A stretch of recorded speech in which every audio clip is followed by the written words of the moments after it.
Welcome to Roofing Quick Tips, where we answer your roofing questions in 60 seconds or less. Just like the title says, today we're covering how much a roof inspection costs. Let's get into it.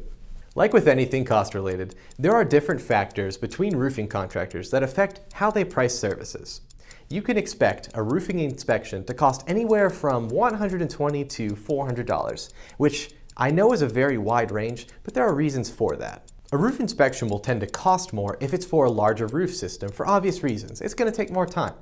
And if it's a problem-focused roof inspection, i.e. they're searching for a leak, they may charge you a little bit extra if they fix the leak on the spot.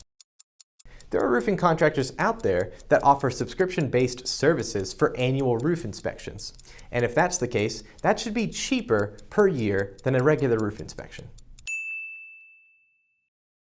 There you have it. If you're looking for more cost-based information, then you can click on the link below or at the end of this video to watch our video on how much a roof repair costs.